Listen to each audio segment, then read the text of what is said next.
Kita mempersiapkan hati kita untuk mengikuti ibadah pada siang hari ini.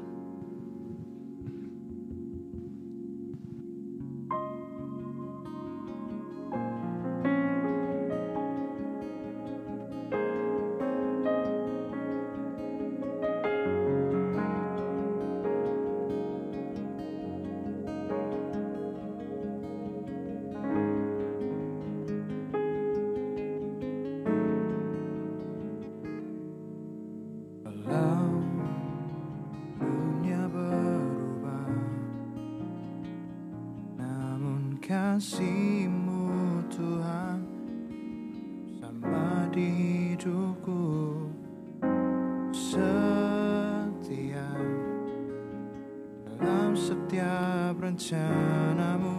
Ku percaya hidupku dalam tangan-Mu sampai detik ini.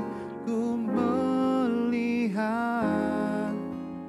penyertaan-Mu sempurna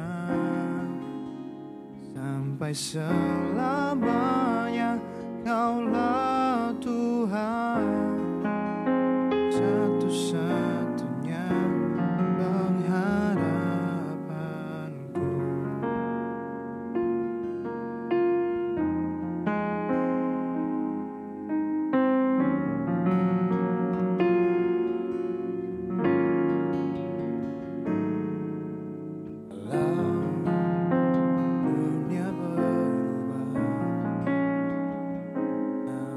Kasih-Mu Tuhan tetap sama di hidupku.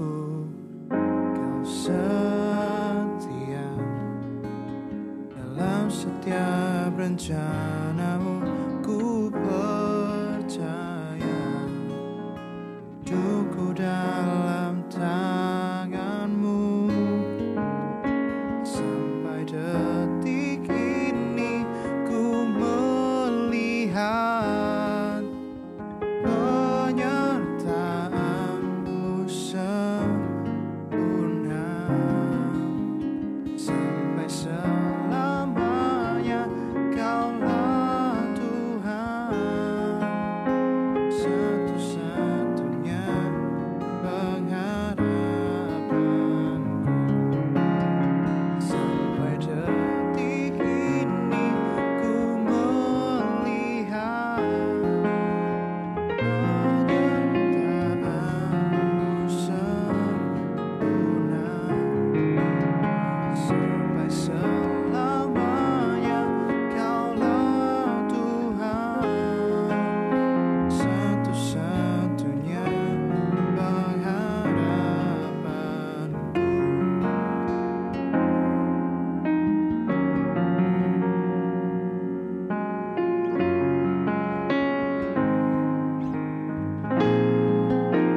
Sampai detik ini ku melihat penyertaan-Mu sempurna sampai selamanya.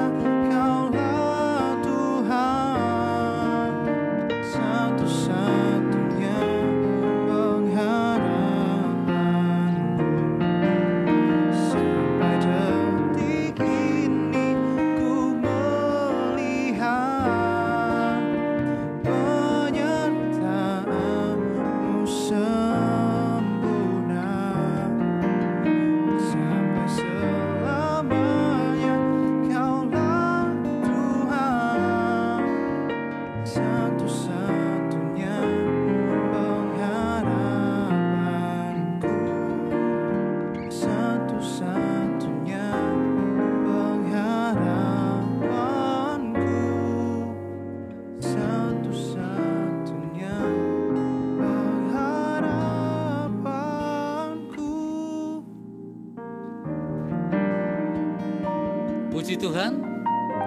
Selamat pagi Bapak Ibu, saudara sekalian. Mari kita mempersiapkan diri kita untuk memuji Tuhan, mendengar firman-Nya, berfellowship bersama-sama. Sebelum kita memasuki ibadah, mari kita berikan salam kanan kiri kita. Salam kasih, salam berkat. Tuhan menyertai kita semua. Salam damai sejahtera. Puji Tuhan. Haleluya. Dengarlah firman Tuhan. Bersorak-soraklah bagi Tuhan, hai segenap bumi. Beribadahlah kepada Tuhan dengan sukacita. Datanglah ke hadapannya dengan sorak-sorai. Ketahuilah bahwa Tuhanlah Allah, Dialah yang menjadikan kita dan milik Dialah kita, umatnya dan kawanan domba gembalaannya. Masuklah melalui pintu gerbangnya dengan nyanyian syukur, ke dalam pelatarannya dengan puji-pujian. Bersyukurlah kepadanya dan pujilah namanya, sebab Tuhan itu baik, kasih setianya untuk selama-lamanya dan kebenarannya tetap turun-temurun. Saya jemput Bapak Ibu untuk bangkit berdiri bersama-sama. Pertolongan kita datangnya dari Tuhan Allah, pencipta langit dan bumi. Turunlah atas kita sekalian, anugerah, rahmat, dan berkat-Nya menyertai ibadah kita, memberkati kita semua. Haleluya, amin. Silakan duduk kembali. Selamat pagi Bapak Ibu Saudaraku, Shalom. Shalom. Sekali lagi Shalom. Shalom. Semua di sini percaya bahwa hanya Tuhan harapan kita, amin. Amin. Yang percaya lambaikan tanganmu tinggi di hadapan Tuhan. Amin. Haleluya, beri sorak-sorai buat Allah kita. Mari Bapak Ibu kita mau siapkan hati kita mau sembah Dia pada pagi hari ini. Sama-sama kita mau buka hati kita. Terima kasih Tuhan. Sebab hanya Engkau harapan dalam hidup kami, Yesus.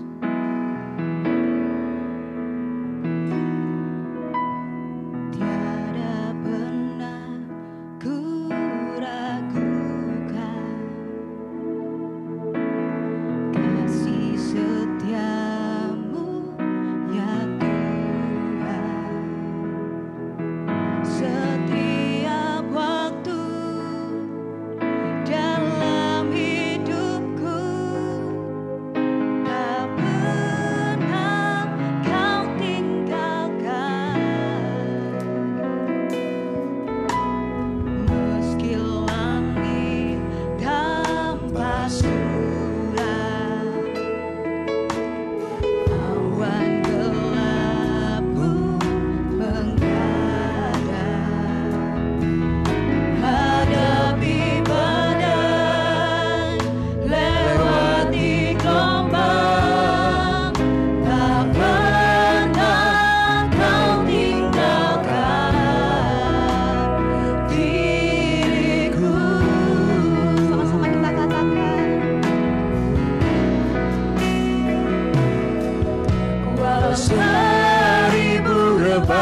situasi dan kondisi kami pada saat ini, kami nggak mau takut Tuhan.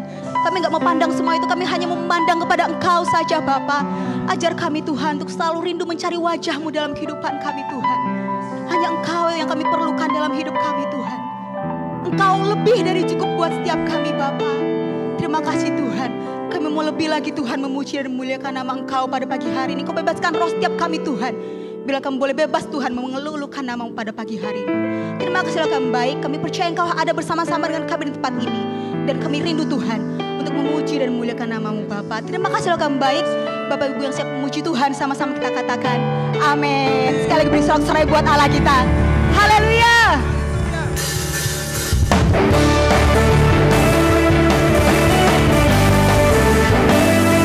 Harapan kita hanya ada dalam nama Tuhan. Amin. Sama-sama kita katakan. Firman terangi jalanku, risau iman di setiap waktu. Engkau melindungi kami Tuhan.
Tuhan kita. Haleluya.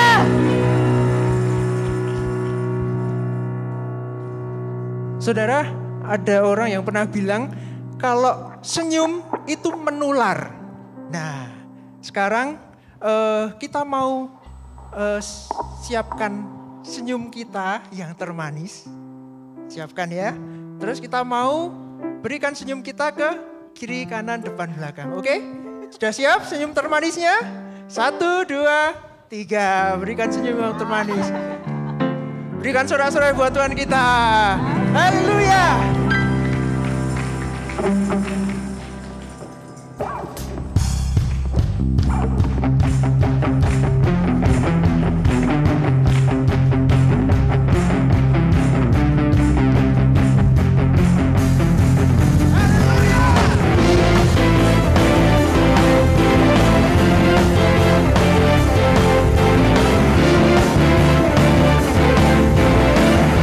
Sama-sama katakan. Ragu-ragu akan kesetiaan.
Saudara, kalau kita mendengar kata harapan, tidak bisa dipisahkan dengan janji, kata janji. Dan hanya ada satu pribadi yang tidak pernah ingkar janji. Siapa? Tuhan Yesus. Mari saya mau mengajak semua yang ada di sini tetap pegang janji Yesus, karena janji Tuhan tidak pernah terlambat. Haleluya.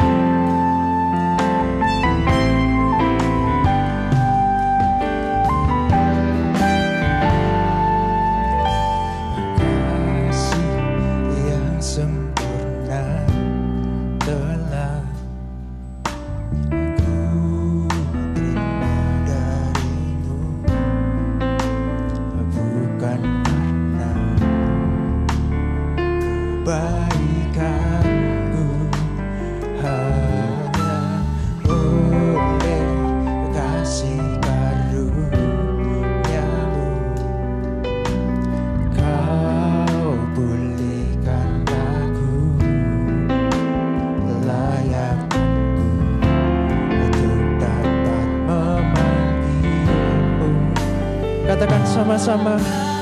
Kau beri yang ku pinta, saat ku mencari, ku mendapatkan. Ku ketuk pintu dan kau bukakan, sebab kau Bapa, Bapa yang kekal. Takkan kau biarkan aku melangkah hanya sendirian. Kau selalu ada bagiku, sebab kau Bapa, Bapa yang kekal. Terima kasih Tuhan, Kau Bapa yang sangat baik.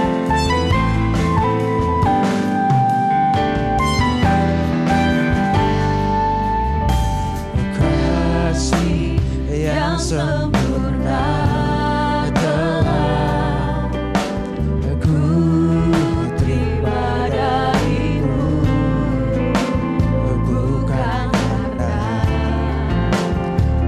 kebaikanku, hanya oleh kasih karuniamu. Kau pulihkan aku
betapa dalam kasih-Mu, dan ku tahu betapa dalam kasih-Mu, dan ku tahu betapa dalam.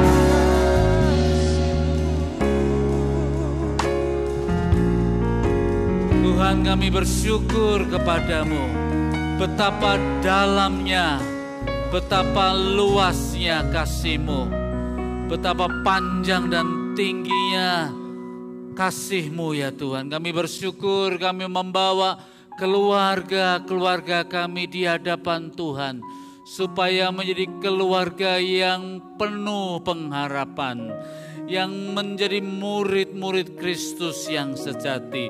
Sekarang lawatlah kami dengan firman-Mu dan Roh Kudus-Mu. Buatlah kebangunan rohani di dalam hidup kami, supaya kami boleh menjadi anak-anak Tuhan yang sungguh-sungguh menerima berkat yang terus berlanjut.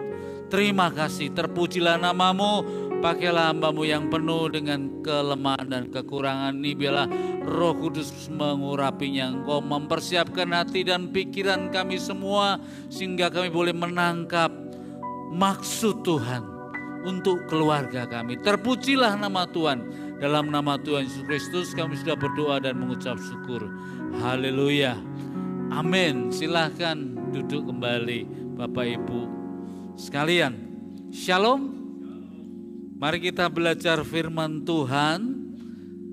Judul khotbah pada ibadah yang kedua ini adalah berkat yang terus berlanjut. Kisah para Rasul pasal 10 ayat 1 sampai dengan 8. Kisah para Rasul pasal 10 ayat 1 sampai 8. Berkat yang terus berlanjut. Saya membacakannya untuk Bapak Ibu sekalian.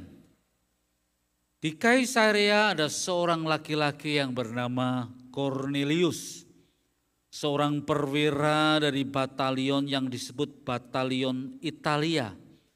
Ia saleh, ia beserta seisi rumahnya takut akan Allah. Dan ia memberi banyak sedekah kepada umat Yahudi dan senantiasa berdoa kepada Allah. Dalam suatu penglihatan kira-kira jam 3 petang, ia melihat dengan jelas seorang malaikat Allah masuk ke rumahnya dan berkata kepadanya, Kornelius. Ia menatap malaikat itu dan dengan takut ia berkata, ada apa Tuhan? Jawab malaikat itu kepadanya, semua doamu dan sedekahmu telah naik ke hadirat Allah. Dan Allah mengingat engkau sekarang. Suruhlah beberapa orang ke Yope untuk memanggil seorang bernama Simon yang disebut juga Petrus. Yang menumpang di rumah seorang penyamak kulit bernama Simon yang tinggal di tepi laut. Setelah malaikat yang berbicara kepadanya itu meninggalkan dia, dipanggilnya 2 orang hambanya beserta seorang prajurit yang saleh dari orang-orang yang selalu bersama dia. Sesudah ia menjelaskan segala sesuatu kepada mereka, ia menyuruh mereka ke Yope. Bapak Ibu sekalian, kitab Kisah Para Rasul ini adalah sebuah kitab yang berbicara mengenai karya Roh Kudus yang luar biasa. Kalau kita membaca Injil-Injil, kita melihat di sana mengenai kisah Yesus Kristus. Yesus Kristus yang lahir di kota Bethlehem dan kemudian dia bertumbuh menjadi remaja dan kemudian melayani, mati di kayu salib, bangkit dan naik ke surga.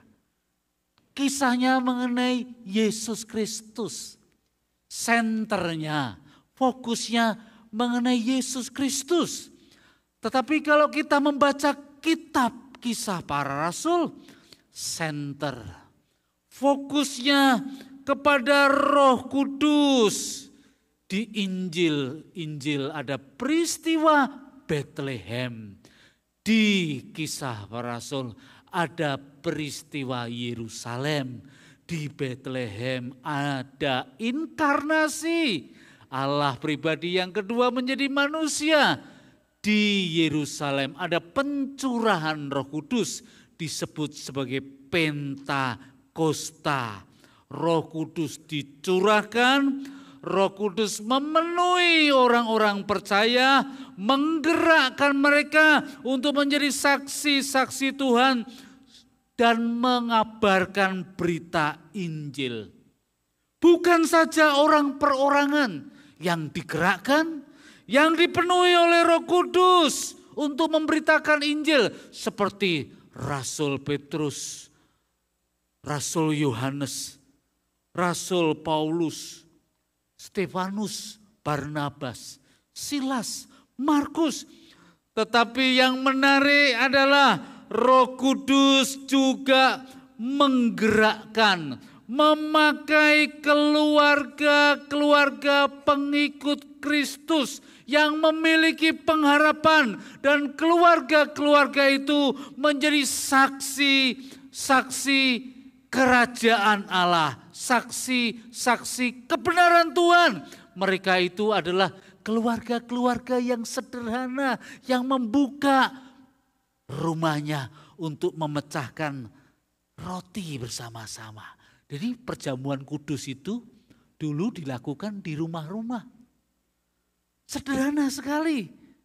Bertemu ya hari ini di tengah minggu, lalu perjamuan. Roti dipecah-pecahkan, ada anggur.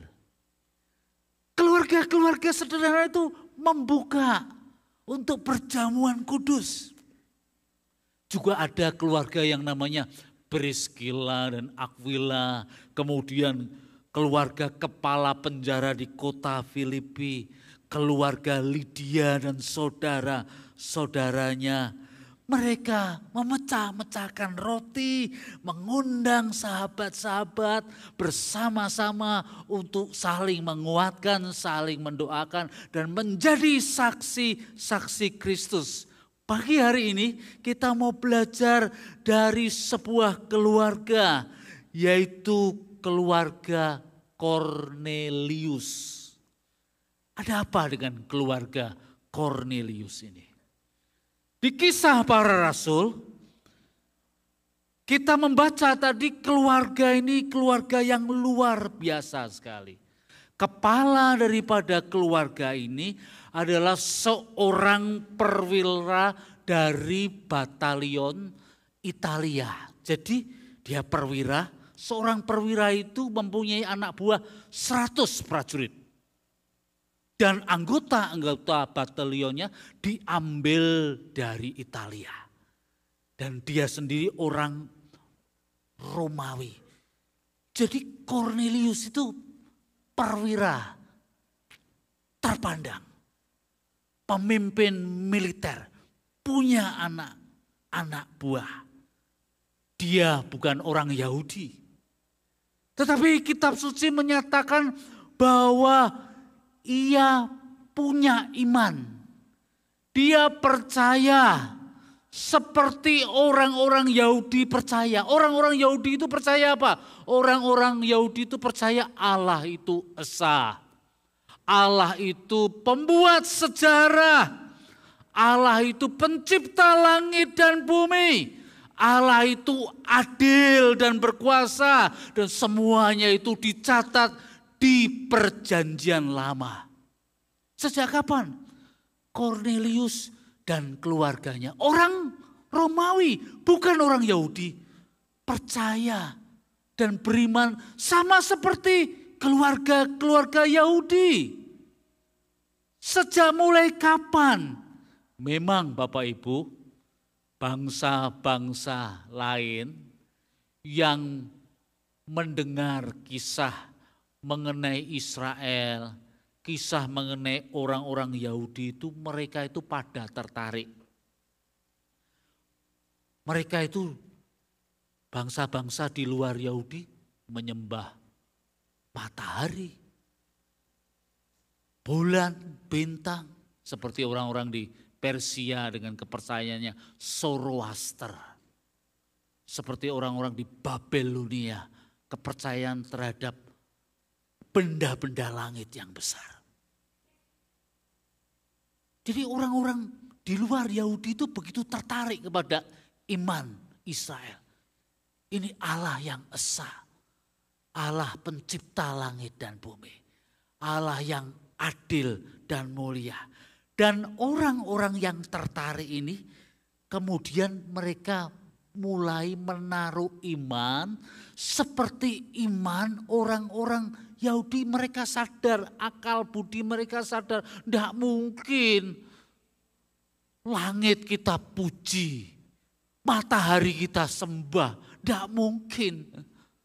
Ada batu, gunung yang besar kita jadikan panutan, tidak mungkin.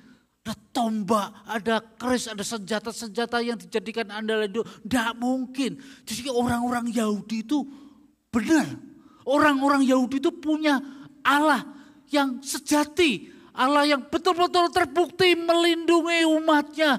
Menjaga keluarganya ini Allah yang sepatutnya untuk dipuji, disembah. Allah yang berkuasa atas sejarah. Allah yang mempunyai sifat-sifat. Allah yang mempunyai atribut-atribut. Allah yang mempunyai sifat-sifat murah hati, adil, peduli, berbela rasa kepada orang-orang yang terpinggirkan, yang miskin. Allah yang benci kejahatan. Allah yang mau menyatakan kekudusan. Allah yang mau menyatakan kebaikan dan kebenaran. Jadi sifat-sifat Allah ini ditulis di dalam perjanjian lama. Dan bangsa-bangsa lain begitu kagum dengan sifat-sifat Allah yang luar biasa. Adil, benar, suci, kudus, mulia, sabar, murah hati, baik, kasih, panjang sabar. Dan inilah yang menarik bangsa-bangsa di sekitar orang-orang Yahudi atau Israel. Maka salah satu dari keluarga yang tertarik dengan sifat-sifat Allah yang seperti itu adalah keluarga Kornelius. Apa yang kita bisa pelajari dari keluarga Kornelius itu? Yang pertama adalah keluarga Kornelius sungguh-sungguh mau beriman kepada Allah yang hidup. Dan tidak saja percaya, tetapi mau sifat-sifat Allah itu, atribut-atribut Allah itu ada di dalam diri keluarga mereka. Aku percaya kepadamu ya Allah, yang adil, yang suci, yang benar, yang berbelas kasihan kepada orang yang lemah. Sifat-sifatmu itu ya Allah, biar ada di dalam keluargaku. Inilah keluarga Kornelius. Maka keluarga Kornelius itu keluarga yang sungguh-sungguh mau menyatakan sifat-sifat Allah di dalam anggota keluarganya. Maka dicatat keluarga ini adalah keluarga yang suka memberi sedekah kepada umat Yahudi. Kalau Allah itu murah hati, saya yang percaya kepadanya murah hati. Allah tidak geger, tidak pelit. Kalau Allah begitu merciful, keluargaku harus murah hati. Karena yang kuperoleh ini adalah dari kemurahannya. Jadi sifatnya Allah mesti menjadi sifat di dalam keluarga. Sifat kebaikan Allah menjadi dilakukan di dalam kehidupan sehari-hari. Keluarga Kornelius juga berkata keluarga yang senantiasa berdoa kepada Allah. Berdoa kepada Allah berarti mengandalkan Dia. Oh, Tuhan itu yang memegang sejarah hidup kita. memegang masa depan kita. Kita tidak tahu memang apa yang akan terjadi hari-hari ke depan. Bulan-bulan ke depan kita tidak tahu, tahun depan kita tidak tahu. Tapi dengan berdoa, maka kita mengandalkan Dia yang bisa dipercaya. Karena memang sifat Allah itu bisa diandalkan. Kita percaya Dia berdaulat. Dia menguasai sejarah hidup keluarga kita. Allah yang memegang sejarah. Keluarga kita pasrahkan kepada Tuhan. Meskipun hidup begitu sukar, susah. Ya, saya pernah berjumpa dengan keluarga. Anaknya mengalami sakit sampai usia 21 tahun. Bolak-balik ke rumah sakit, transfusi darah. Dan kondisinya begitu lemah, kalau sudah darahnya mulai kurang seperti tumbuhan, kata papa mamanya itu. Seperti tumbuhan layu. Kemudian harus ditransfusi darah. Di transfusi darah yang terjadi apa? Kaliumnya berlebihan. Kaliumnya berlebihan. Orang kalau ditransfusi darah sama darah orang-orang lain, kalium, zat besinya berlebihan. Kalau zat berlebihan merusak limfa, merusak organ-organ yang ada. Harus pakai alat untuk menetralkan ini. Bayangkan 21 years, 21 tahun lamanya. 21 tahun lamanya bolak-balik ke rumah sakit. Transfusi darah. Kondisi lemah. Keluarga ini pernah berkata, saya memang pernah keliru Pak. Ketika mengalami anak saya sakit seperti ini. Lalu mendengarkan banyak nasihat. Lalu pergi ke orang-orang pintar. Tapi setelah itu saya berkata, tidak. Saya mau menyerahkan kepada Tuhan yang memegang sejarah. Dan dia lewati 21 tahun lamanya sampai anaknya dipanggil pulang oleh Tuhan. Itu sesuatu yang luar biasa sekali. Percaya mengenai sifat Allah yang bisa diandalkan. Dan segala kebutuhan sepanjang 21 tahun ini, Tuhan membuat keajaiban-keajaiban. Keajaiban-keajaiban. Dari soal donor darah, dari soal tidak punya uang, mau berobat, diberkati ada uang. Disertai dengan luar biasa sekali. Jadi keluarga Kornelius ini keluarga yang luar biasa. Sifat-sifatmu ya Tuhan ada di dalam diriku. Jangan sifat-sifat kita sendiri yang menguasai diri kita. Jangan sifat-sifat keluarga kita sendiri yang menguasai. Sifat-sifatnya Tuhan yang menguasai hidup kita. Yang berpusat kepada Allah. Yang murah hati. Yang mau menyatakan kebaikan. Yang tulus, suka menolong. Maka Kornelius ini dikenal sebagai keluarga yang hatinya tulus, terkenal baik. Dan keluarga ini keluarga yang sungguh-sungguh menjadi berkat. Meski dianggap orang kafir oleh orang-orang Yahudi pada umumnya. Tetapi tingkah laku dari keluarga Kornelius ini adalah sebenarnya menemplak orang-orang Yahudi pada umumnya. Orang-orang Yahudi pada umumnya keras hatinya, keras kepala, sifat-sifatnya sendiri saja yang terus mau dipelihara di dalam dirinya. Maka mengapa hanya ada 2 keluarga saja yang masuk ke Kanaan? keluarganya siapa? Yosua dan Kaleb.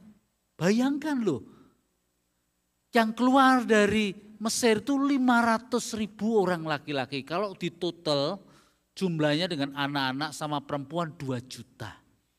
Yang masuk Kanaan itu cuma 2 keluarga saja. Keluarga Yosua dan keluarga Kaleb. Di mana keluarga yang lainnya?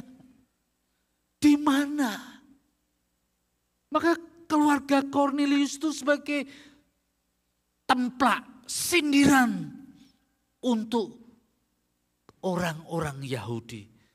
Keluarga Kornelius adalah keluarga yang menyatakan sebagai keluarga yang diperkenan oleh Allah, menghidupi percaya berkat Tuhan itu akan terus berlanjut.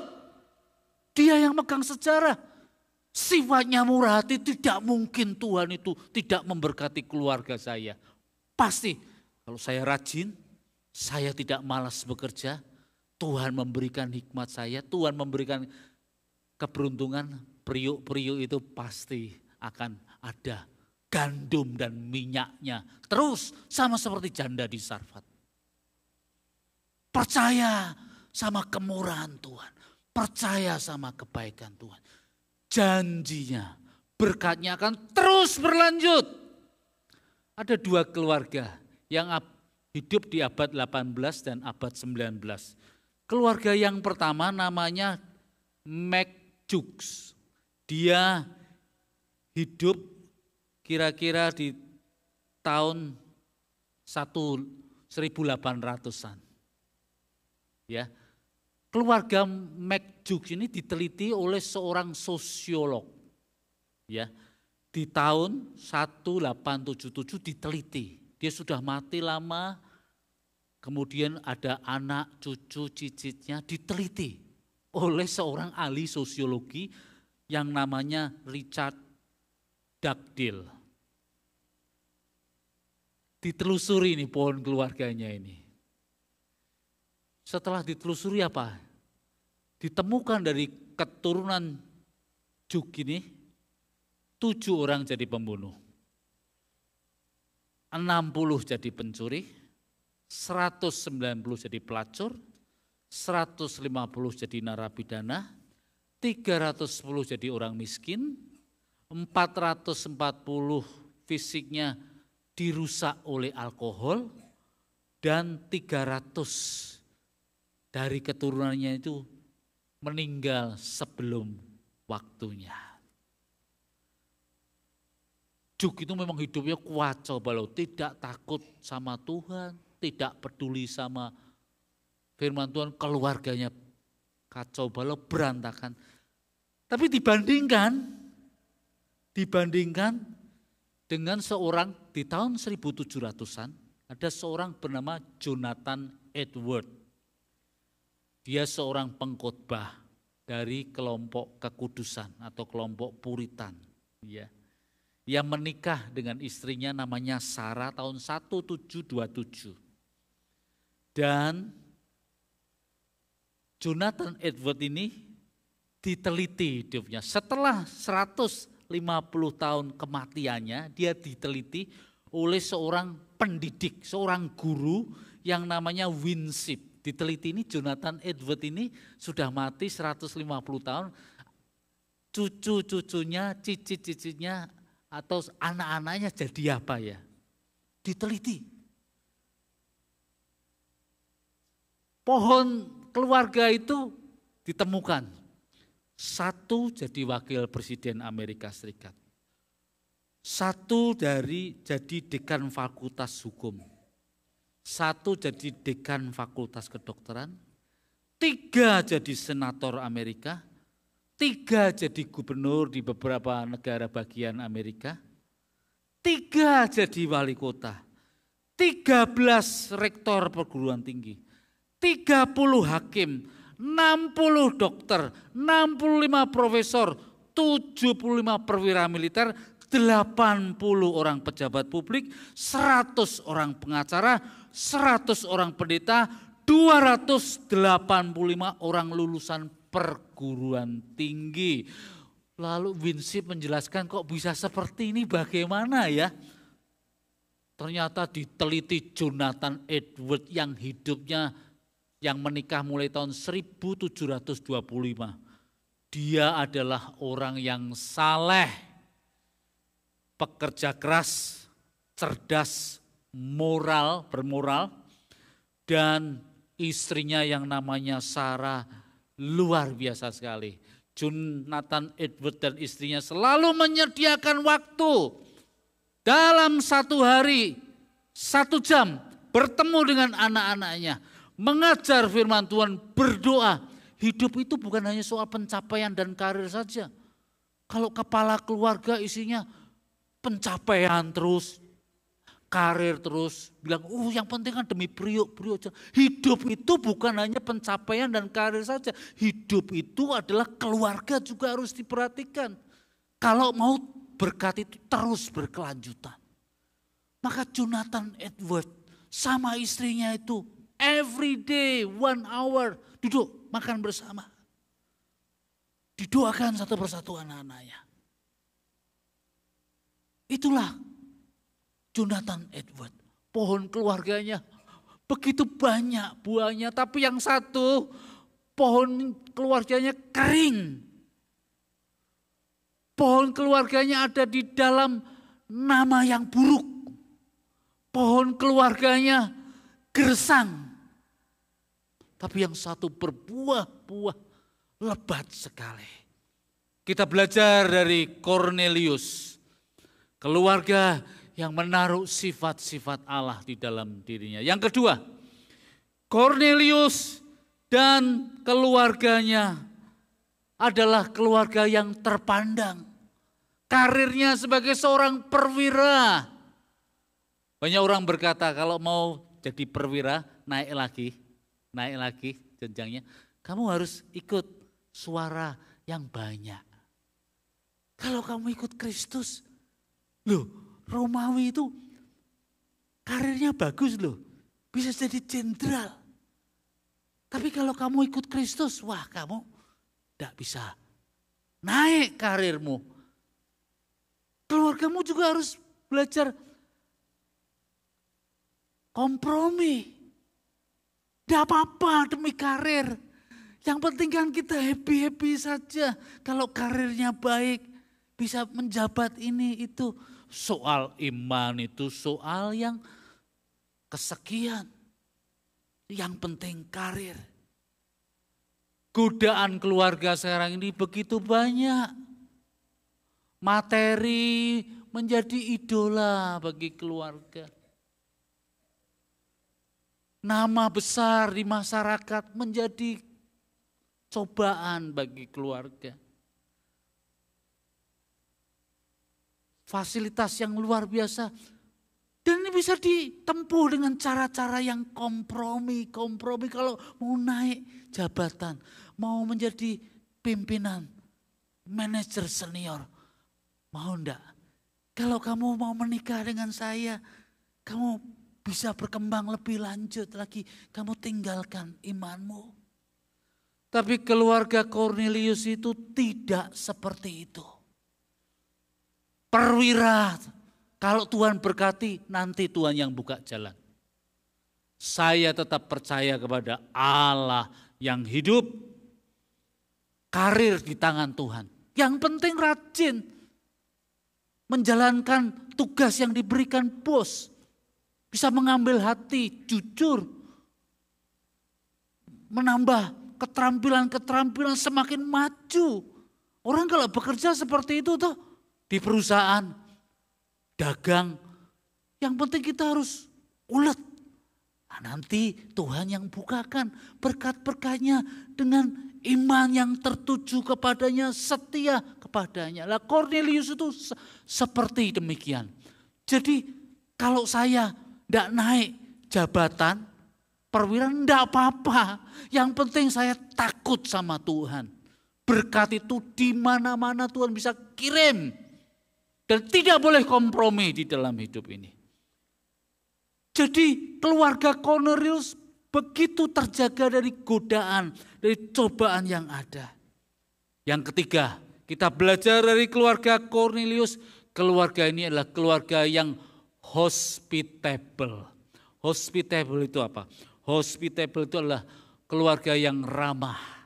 Keluarga yang menyambut orang-orang asing. Keluarga yang mau menjadi berkat. Kornelius mendapatkan penglihatan jam 3 petang. Kornelius, kamu sambut ini. Orang bernama Simon atau Petrus ini ke rumahmu. Ya, diberi penglihatan, ditemui oleh malaikat. Pada waktu berikutnya juga Rasul Petrus diberi penglihatan, kamu nanti akan ketemu seseorang dan dipertemukan. Dan Kornelius menyambut Rasul Petrus itu dengan sukacita di dalam keluarganya. Sebelum Rasul itu datang, sahabat-sahabatnya diajak untuk berkumpul. Dan dia sudah mengajari prajurit-prajuritnya, anak buahnya untuk takut akan Allah. Dan Rasul Petrus datang ke rumahnya dan menyampaikan berita Injil. Bahwa Allah yang dipuja di perjanjian lama itu sekarang dinyatakan secara jelas di dalam Yesus Kristus yang mengampuni, yang menyucikan dosa, yang akan menjadi hakim bagi seluruh dunia. Maka Rasul Petrus memberitakan tentang pengampunan dosa. Jadi keluarga Kornelius itu keluarga yang menyambut, membuka orang-orang lain untuk boleh bertemu, mengalami hadirat Allah. Dan sahabat-sahabatnya, saudara-saudaranya, prajuritnya, orang-orang di rumahnya itu akhirnya mengenal Yesus Kristus. Di gereja kita ini ada persekutuan doa dan firman. 2 minggu sekali. Persekutuan doa dan firman itu isinya apa? Isinya adalah sharing bersama, berbagi. Belajar firman Tuhan, tidak ada khotbah. Yang ada hanyalah menyampaikan intisari pengajaran di hari Minggu lalu disampaikan. Lalu dikasih pertanyaan, lalu suruh sharing, berbagi.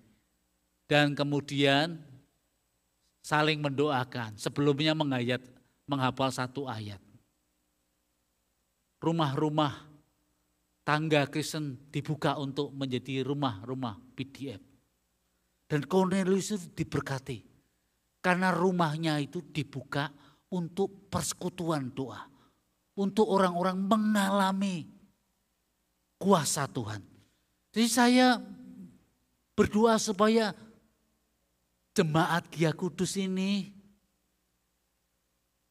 ambil bagian di dalam persekutuan doa dan firman. Ada 3 wilayah penggembalaan. Buka pintu rumahmu. Nanti kalau sudah 15 orang berkumpul, kita pecah jadi berapa kelompok lagi.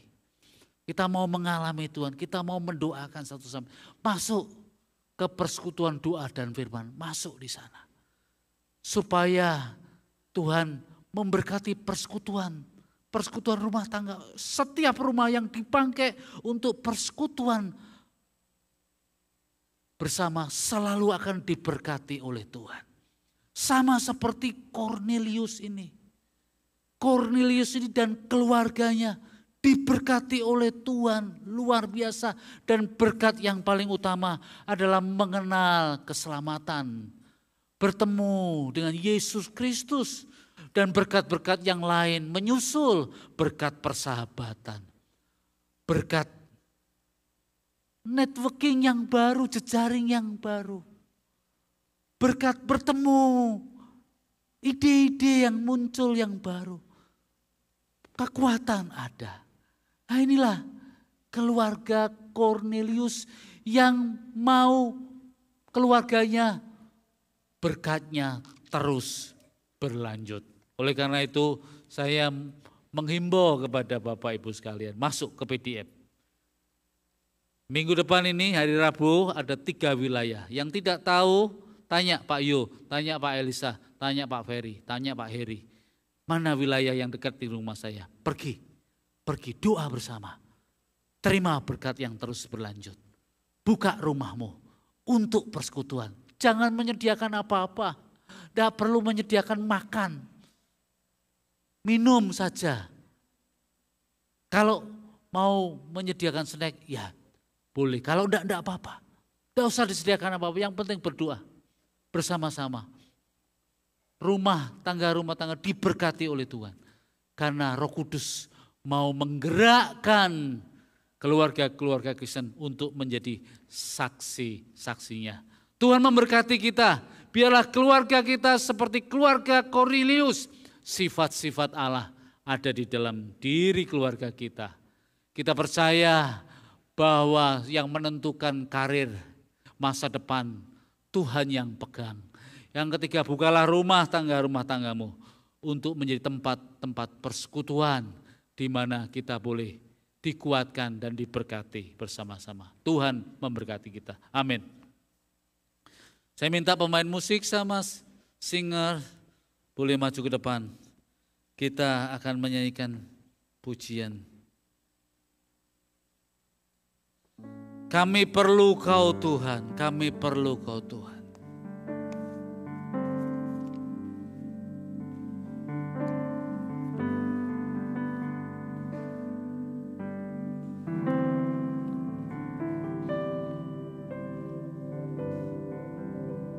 Haleluya.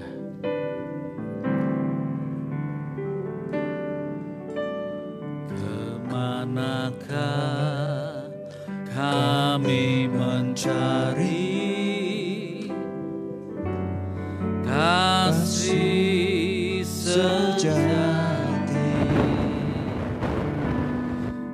Kemanakah kami berseru saat badai datang menderu? Yang kami tahu hanya Kau yang mampu pulihkan segala sesuatu. Kami perlukan keajaiban-Mu. Kami butuhkan sentuhan tangan-Mu. Kami tak dapat jalan sendiri. Kami perlu Kau Tuhan. Kemanakah kami mencari? Kemanakah kami mencari kasih sejati, kasih sejati? Kemanakah kami berseru saat badai datang menderu? Yang kami tahu hanya Kau yang mampu pulihkan segala sesuatu. Kami perlukan keajaiban-Mu. Kami perlukan sentuhan tangan-Mu. Kami tak dapat jalan sendiri. Kami perlu Kau Tuhan. Mari kita akan bersama-sama dudukkan kepala, kita akan berdoa. Bapa yang di dalam surga, terima kasih Tuhan firman yang Kau berikan kepada kami. Satu gambaran yang indah keluarga Kornelius, dia bersandar kepada Engkau Tuhan. Kami harus membuka rumah tangga kami Tuhan untuk Engkau hadir di tengah-tengah keluarga kami. Berkat itu ada dalam keluarga kami apabila Engkau ada di tengah-tengah keluarga kami. Ajarkan kami Tuhan melalui firman-Mu pada pagi ini, supaya kami tetap berharap kepada Engkau. Kami selalu dekat kepada Engkau. anak-anak kami, cucu-cucu kami, semua Tuhan. Kami akan mendoakan mereka agar mereka tetap dekat kepada Engkau. Dan disitulah berkat itu akan melimpah. Karier, berkat, semua pekerjaan yang kami lakukan, itu kami serahkan ke dalam tangan-Mu Tuhan. Pimpinlah Tuhan jemaat Engkau, pengajaran-pengajaran yang indah yang Kau berikan ini agar masuk dalam hati kami dan mempunyai satu manfaat dalam kehidupan keluarga-keluarga kami. Terima kasih Tuhan. Kami serahkan firman ini ke dalam tangan-Mu Tuhan.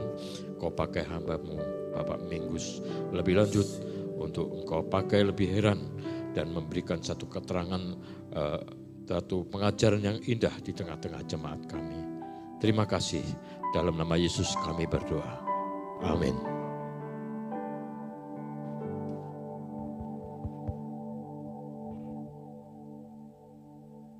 Alami terus berkat-berkat yang berkelanjutan dalam kehidupan keluarga kita masing-masing. Puji nama Tuhan.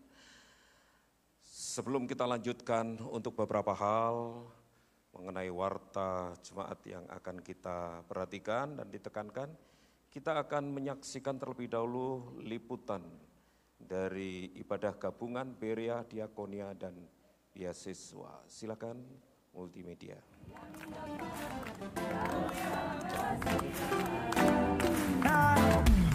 Look into the lens of a love that never ends. How great it is. He came into my life and now everything is bright. How great it is. Sing, sing, sing. I'm living my best life. 'Cause I'm living. Come on, put your hands up. Let's go, let's go. You are the way, the truth, and life. You are the way, the truth, and life. You are the way, the truth, and life. Yeah. Everything is better with you. You are the way, the truth, and life. You are the way.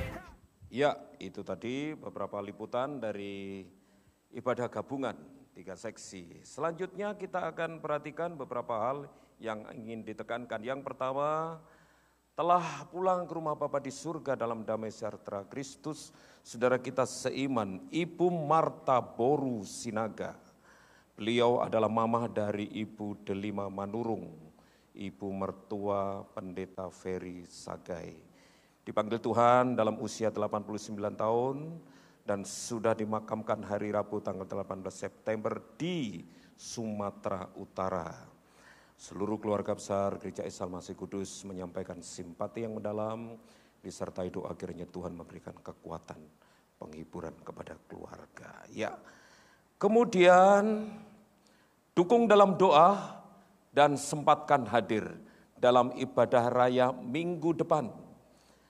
Dalam ibadah raya yang pertama, firman Tuhan akan disampaikan oleh Bapak Pendeta Slamet Suharyanto dari GITJ Kayuapu. Kemudian untuk ibadah yang kedua jam 10 besok minggu, firman Tuhan akan disampaikan oleh Bapak Pendeta Ferry Panjaitan dari GKMI Kaliwungu. Ya, selanjutnya dukung dalam doa dan turut berpartisipasi. Kita akan mengadakan home konser dalam rangka memperingati Hari Sumpah Pemuda. Gereja Isa Almasih Kudus bekerja sama dengan LPPD Kudus, Lembaga Pengembangan Pesparawi Kudus, akan mengadakan home konser bertajuk Kudus Bernyanyi dengan tema Bakti Bagi Negeri yang akan diselenggarakan pada hari Senin tanggal 28 Oktober di tempat ini jam 6:30. Sempatkan hadir untuk menikmati, menyaksikan dan memeriahkan acara ini.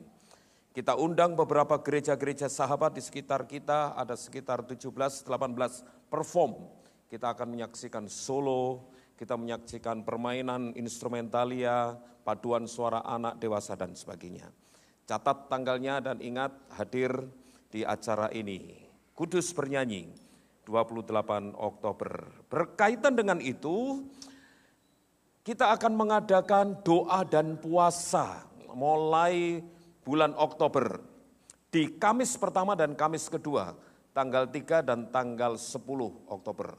Silakan hadir, bergabung bersama kami, berdoa bersama-sama untuk mendukung acara ini. Doa puasa dimulai jam 10 sampai jam 11, satu jam saja. Ya, silakan hadir untuk acara-acara ini. Kemudian bagi Bapak Ibu Saudara sekalian yang rindu membawa anak-anaknya untuk diberkati dalam acara penyerahan anak, ibadah yang disertai dengan penyerahan anak, silahkan memenuhi persyaratan yang ada dengan mengisi formulir yang sudah disediakan oleh sekretariat, diisi kemudian diserahkan kepada sekretariat atau kepada saya, dan selanjutnya mengikuti acara penyerahan anak ini yang akan diselenggarakan pada tanggal 10 November nanti di dalam ibadah raya yang kedua. Ya, itu saja yang dapat disampaikan. Beberapa yang lainnya Bapak Ibu Saudara bisa mengikutinya di warta jemaat yang ada. Selanjutnya kami ingin menyambut apabila ada di antara Bapak Ibu Saudara sekalian ada yang baru pertama kali hadir dalam ibadah raya di tempat ini. Silakan untuk bangkit berdiri. Kalau ada di antara Bapak, Ibu, Saudara yang baru pertama kali hadir, baik itu sebagai visitor, pengunjung, atau memiliki niatan untuk berjemaat di tempat ini, silakan. Ada? Ya, kita berdoa terus untuk jiwa-jiwa baru. Selanjutnya kita akan berdoa untuk yang berulang tahun. Ya, silakan yang merasa berulang tahun bangkit berdiri. Tadi ada yang belum sempat berdiri dan belum sempat menerima kenang-kenangan. Iya, Cierin, iya, silakan berdiri. Iya. Ada Ibu Agnes. Oh, sudah. Oh. Siapa lagi yang di atas? Oh, Pak Fernando, betul? Mantap. Iya, ada lagi? Siapa? Evata, betul Evata ya?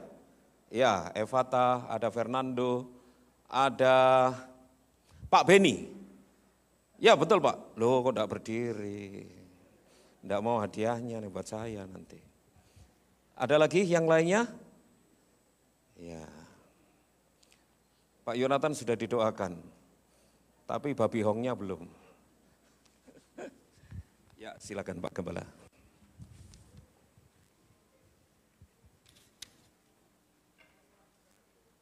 Puji Tuhan, marilah kita lanjutkan ibadah kita di hari-hari selanjutnya, di hari-hari tengah minggu, jadilah saksi Kristus, dan biarlah di keluarga kita berkat terus berlanjut. Mari kita berdoa. Tuhan, kami bersyukur kepadamu, kiranya Engkau terus memberkati kami dengan berkat-berkat-Mu di dalam keluarga kami. Kami semakin mengasihi Tuhan, hidup saleh, suka berdoa, dan bermurah hati, menyatakan kebaikan-kebaikan Tuhan. Kami bersyukur untuk saudara-saudari kami yang berulang tahun. Tuhan, terima kasih untuk usia 1 tahun yang Kau tambahkan di dalam hidup mereka. Berilah mereka hikmat ya Tuhan, sehingga mereka boleh mengerjakan pekerjaan tangannya, karirnya di mana saja, usahanya. Berkati ya Tuhan dengan hikmat-Mu, sehingga boleh menyatakan kemuliaan Tuhan, menyatakan berkat bagi banyak orang. Berkati keluarganya, berkati dengan berkat-berkat jasmani dan rohani, berkat-berkat Abraham. Terima kasih ya Tuhan, kami bersyukur kepadamu. Tuhan, kami berdoa untuk jemaat-Mu yang pagi hari ini boleh mempersembahkan tidak saja hidup mereka, tetapi persembahan dalam bentuk materi yang untuk mendukung pekerjaan di tempat ini, pelayanan di tempat ini. Tuhan, berkati tangan-tangan yang sudah memberi, Engkau memberkati usahanya, pekerjaannya, karirnya, apa yang dibuatnya. Tuhan, berkati satu persatu. Terima kasih kami berdoa untuk saudara-saudara kami yang terbaring di rumah sakit. Ya Tuhan, berkati. Biarlah Tuhan boleh menyembuhkan, Tuhan boleh memulihkan. Dan orang-orang dari jemaat kami yang masih sakit, yang masih bergumul, Tuhan berilah kekuatan kepada para lansia juga. Tuhan, Engkau sendiri yang memelihara iman mereka. Kami berdoa ya Tuhan untuk kota Kudus ini, kota di mana yang merayakan hari ulang tahun yang ke-475 tahun, satu usia yang sudah lama sekali. Tuhan, jagai kota ini, berkati anak-anak-Mu yang berusaha, yang merintis karir, yang bekerja. Tuhan, berkati satu persatu. Tuhan, lindungi kota ini menjadi kota yang aman, kota yang stabil secara sosial politiknya. Terima kasih ya Tuhan, kami berdoa untuk pemilihan bupati, supaya bupati yang Tuhan berkati, yang betul-betul sesuai dengan kehendak Tuhan saja yang boleh jadi. Terima kasih ya Tuhan, kami berdoa untuk pemerintah yang akan datang, yang akan menggantikan Pak Jokowi. Tuhan, berkati Pak Prabowo, Tuhan sertai, berilah hikmat sehingga membawa negara ini semakin makmur, sejahtera, semakin adil dan berjalan di dalam kebenaran Tuhan. Terima kasih ya Tuhan, berkati ya Tuhan, berkati perdamaian dunia, supaya dunia semakin boleh, negara-negaranya boleh menghentikan peperangan dan boleh hidup di dalam perdamaian. Berkati kami semua supaya kami boleh menjadi pembawa damai di mana saja kami berada. Mari kita berdoa bersama-sama dengan bersuara doa yang diajarkan Tuhan Yesus kepada kita. Bapa kami yang di surga, dikuduskanlah nama-Mu, datanglah kerajaan-Mu, jadilah kehendak-Mu di bumi seperti di surga. Berikanlah kami pada hari ini makanan kami yang secukupnya, dan ampunilah kami akan kesalahan kami, seperti kami juga mengampuni orang yang bersalah kepada kami. Dan jangan membawa kami ke dalam pencobaan, tetapi lepaskanlah kami daripada yang jahat. Karena Engkaulah yang empunya kerajaan dan kuasa dan kemuliaan sampai selama-lamanya. Saya jemput Bapak Ibu untuk bangkit berdiri bersama-sama. Setelah engkau beribadah kepada Tuhan, sekarang pulanglah ke rumahmu masing-masing. Lanjutkanlah perjalanan hidupmu dan terimalah berkat dari Allah Trinitas yang Maha Agung, suci dan mulia. Tuhan memberkati engkau dan melindungi engkau. Tuhan menyinari engkau dengan wajah-Nya dan memberi engkau kasih karunia. Tuhan menghadapkan wajah-Nya kepadamu dan memberi engkau damai sejahtera. Amin.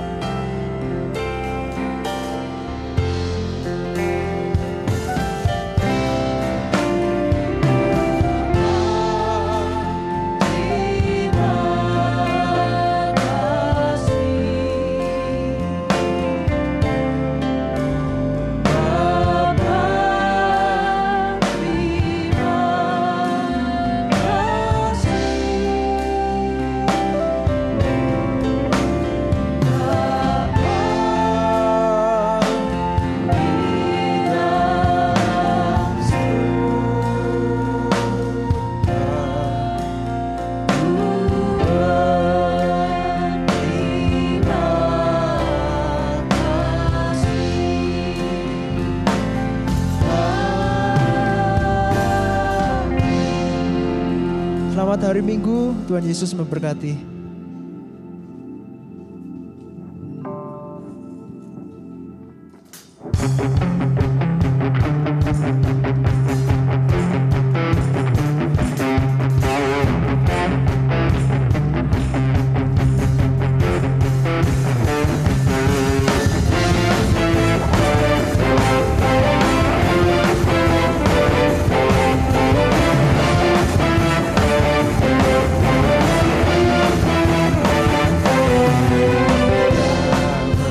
Berlaku-ragu